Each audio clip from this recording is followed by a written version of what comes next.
Hi, this is Bishop Ed Morrow, and I'm here with Papa's Cup, drinking a cup of Black Rifle coffee. And I've been sitting here thinking about Simeon. And you say, who was Simeon? Simeon was as old as dirt, and I am too. So I understand him better now than I did when I was younger. You'll find his story in Luke chapter 2 verses 25 to 35.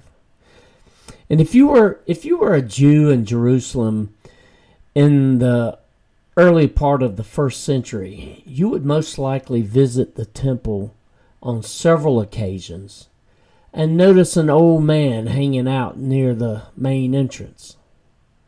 "Who's that old man?" you might have asked a friend.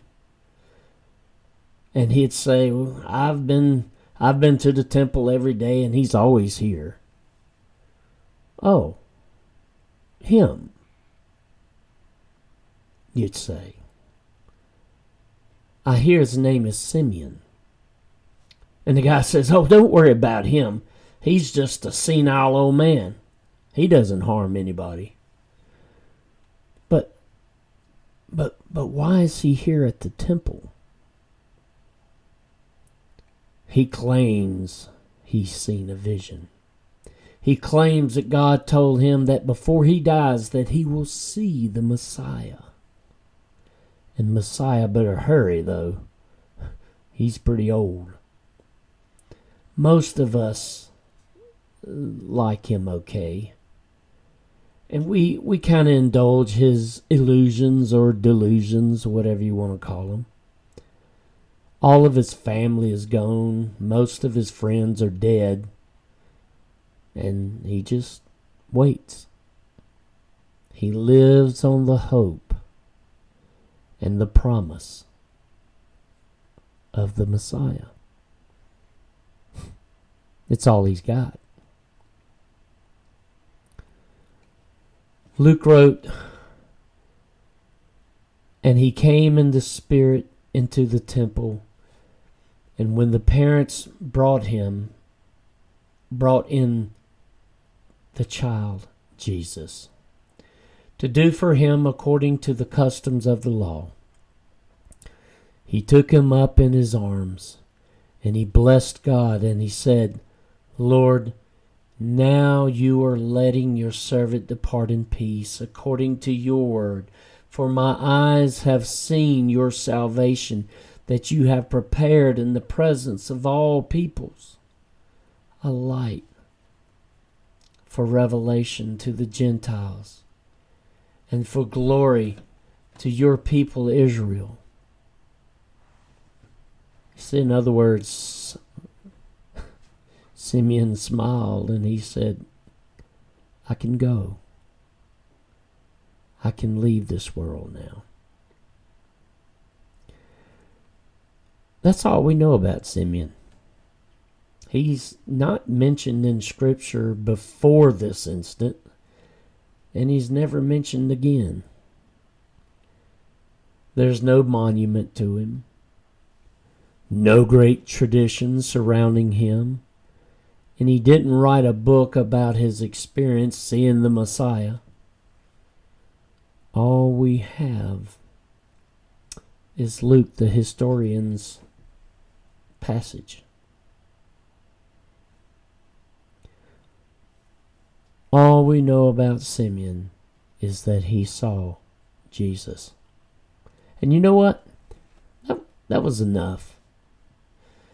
Ruth Bell Graham, in her beautifully written book, Sitting by My Laughing Fire, imagines the words of an old Jewish man. "When Messiah comes, I will ask him, is this the first time or the second?" And Christ's incarnation is the promise. Christ's return, that's the hope.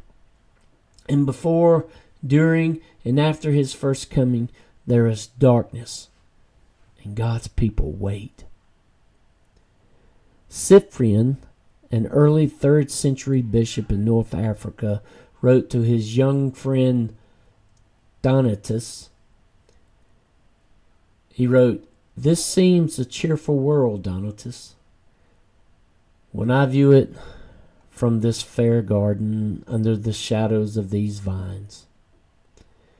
But if I climb some great mountain and I look out over the lands, you know very well what I would see. Brigades on the high road, pirates on the seas, in the amphitheaters, men murdered to please an applauding crowds. Under all the roofs lie misery and selfishness. It really is a bad world, Donatus.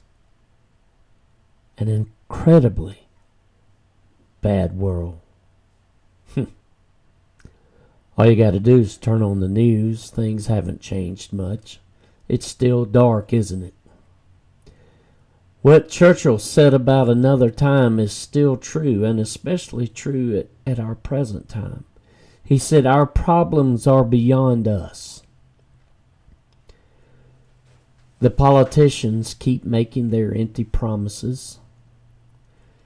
We have someone now that are trying to fulfill God's laws and taking care of the people, and we have a whole political realm that hates him for it, and they're trying to do everything they can to get rid of him, including trying to kill him.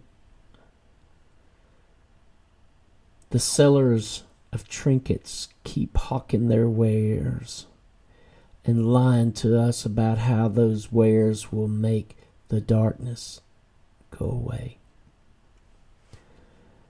Religious leaders keep preaching their sermons about how to live the victorious Christian life.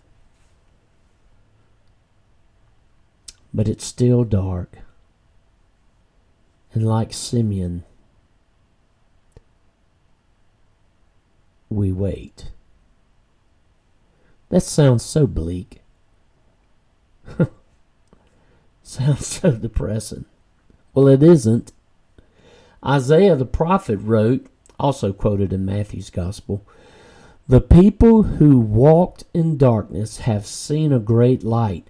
Those who dwelt in the land of deep darkness, on them has light shined." That's Isaiah 9:2. In the light that shines in the darkness, a promise of redemption, resolution, restoration, all of these things to come when we all will be light. When there won't be any tears, where there won't be any pains, any wars, any sufferings, any children with cancer. There won't be any of those things.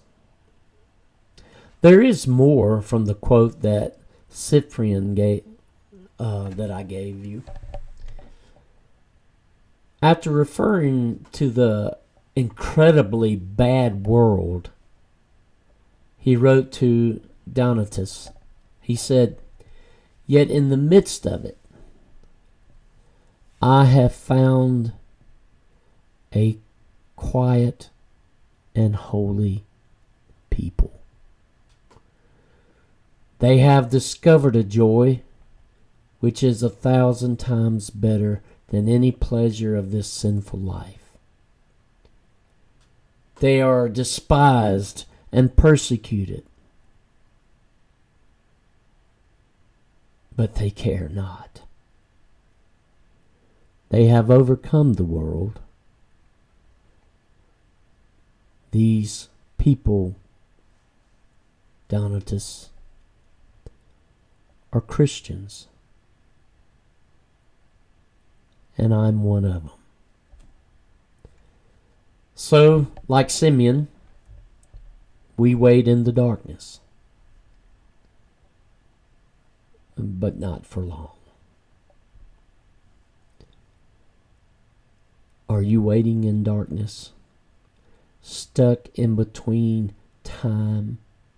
It's easy for us to get discouraged, frustrated, impatient. But God made a promise, and He always keeps His promises. Jesus will come back to clean up the mess. We will see Him,